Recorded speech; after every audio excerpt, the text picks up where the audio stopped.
मेरे बच्चे, संबंध वो चीज है जो दो तत्वों को जोड़ने का कार्य करती है।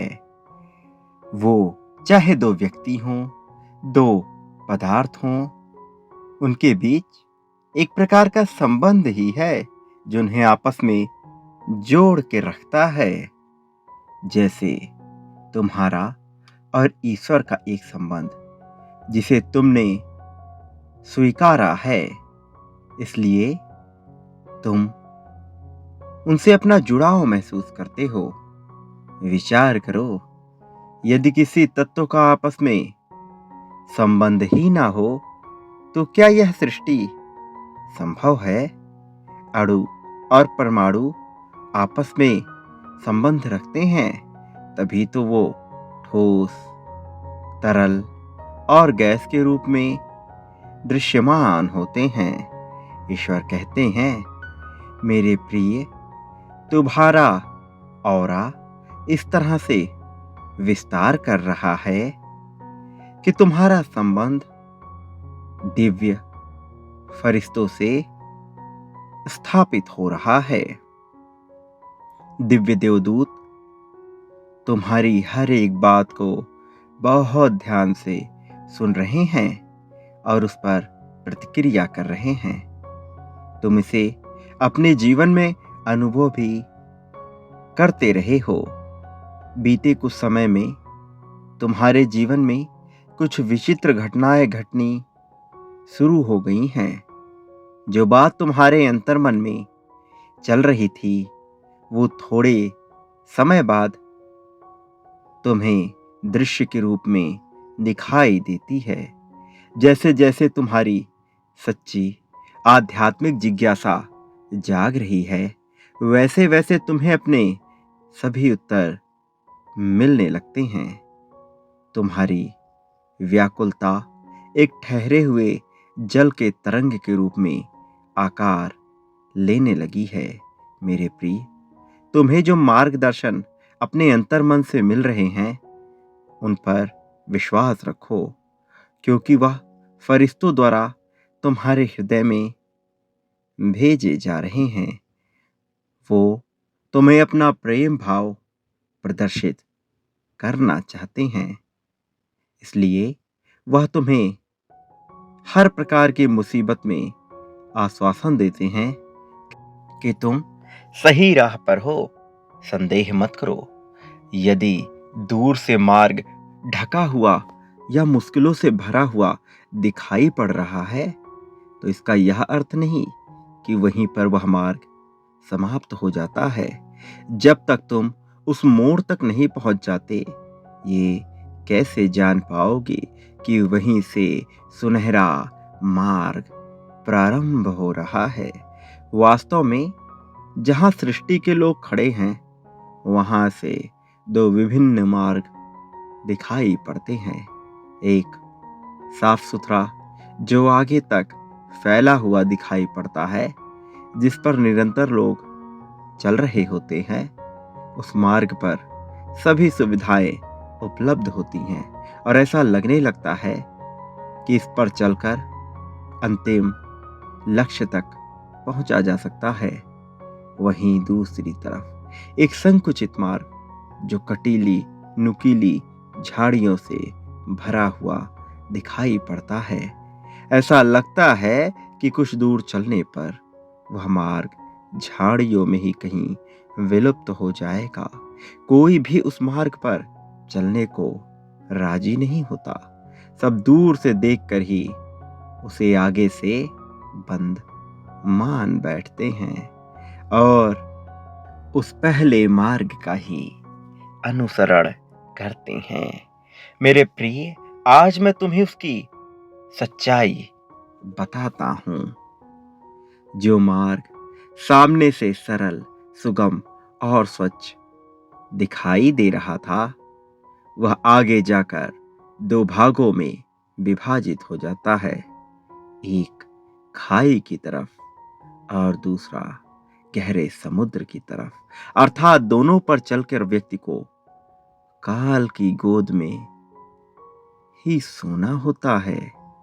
और जो मार्ग सामने से बंद कटीले वृक्षों वाला झाड़ियों से भरा हुआ दिखाई पड़ रहा था। वह उस बंद झाड़ी के आगे से सुंदर फूलों से सुसज्जित मार्ग था, जहां सूर्य की किरणें चमक रही थी। जो आगे दो भागों में विभाजित तो होता है, परंतु एक दिव्य नगर की ओर और दूसरा दिव्य लोक की ओर। अर्थात व्यक्ति किसी का भी अनुसरण करे, वो रहेगा तो आनंद में ही।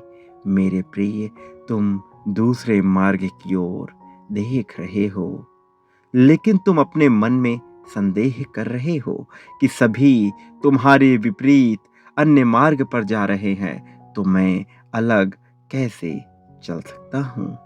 मानव की यही सबसे बड़ी भूल है। वो दूसरों से अलग करना तो चाहता है, लेकिन अलग मार्ग पर चलने को तैयार नहीं होता है। सफलता के शिखर को छूना तो चाहता है, लेकिन स्वयं ही जोखिम लेना चाहता नहीं है। तुम जिस मार्ग की ओर देख रहे हो, उसकी ओर देखना भी बिल्कुल ही दुर्लभ बात है। कोई उस मार्ग का चयन ही नहीं करता। यदि कोई थोड़े समय के लिए उसके विषय में सोचता भी है, तो वापस लौट आता है। ईश्वर उसे बार बार यकीन दिलाते हैं कि एक बार उस अंतिम झाड़ी तक पहुंच करते देखो, उसके आगे तुम्हें वो मिलेगा जो तुमने सोचा भी नहीं होगा। लेकिन व्यक्ति वहां तक जाने से पहले ही अपना साहस खो देता है और वापस उसी मार्ग पर चला जाता है, जहां जाकर सब खाई में या गहरे समुद्र में गिर रहे होते हैं। मेरे प्रिय, तुम अपने पूर्व जन्म के कर्म और इस जन्म के संस्कार के कारण इस मार्ग की ओर देख पा रहे हो। परमात्मा का मार्गदर्शन तुम्हें अवश्य मिलेगा, लेकिन उसके लिए सबसे पहले तुम इस संदेश को लाइक करो और साथ ही इस चैनल को सब्सक्राइब कर लो। मेरे प्रिय, तो अब भयभीत हुए बिना आगे बढ़ते रहो। यदि कुछ छूट जाता है तो शोक किस बात का, वह तुम्हें इसी धरती पर मिला है और एक दिन यहीं छोड़ना भी होगा। इसी तरह यदि कुछ भेंट स्वरूप मिल जाता है, तो फिर अहंकार किस बात का। जिसने दिया है वो वापस भी तो ले सकता है ना। यदि इस तरह तुम हर परिस्थिति में संभाव रहते हुए इस मार्ग पर चलने का साहस जुटा लो, तो तुमसे ज्यादा भाग्यशाली इस संसार में कोई न रहेगा, क्योंकि इस मार्ग पर आगे ईश्वर स्वयं हाथ पकड़कर व्यक्ति को उसके गंतव्य तक पहुंचाते हैं। यदि वह लौकिक वस्तुओं की कामना करता है, तो उसे इस संसार का राजा भी बना देते हैं। यदि वह ईश्वर का प्रेम चाहता है, तो उसे दिव्य लोक का वैभव प्रदान किया जाता है। अर्थात ईश्वर के साथ रहने का उसे सौभाग्य प्राप्त होता है, सदा सर्वदा के लिए, हमेशा हमेशा के लिए।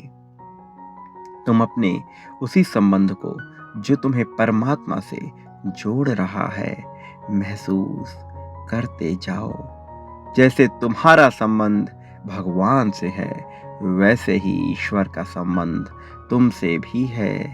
तुम चाहकर भी इस संबंध को तोड़ नहीं सकते हो, तो फिर इसे और अधिक मजबूत करने का प्रयास क्यों ना करो। मेरे प्रिय, मेरा आशीर्वाद सदैव तुम्हारे साथ है। अपनी सारी चिंताएं भूल जाओ, मैं तुम्हारे जीवन से सभी दुखों को मिटा दूंगा। सदा सुखी रहो, तुम्हारा कल्याण होकर रहेगा।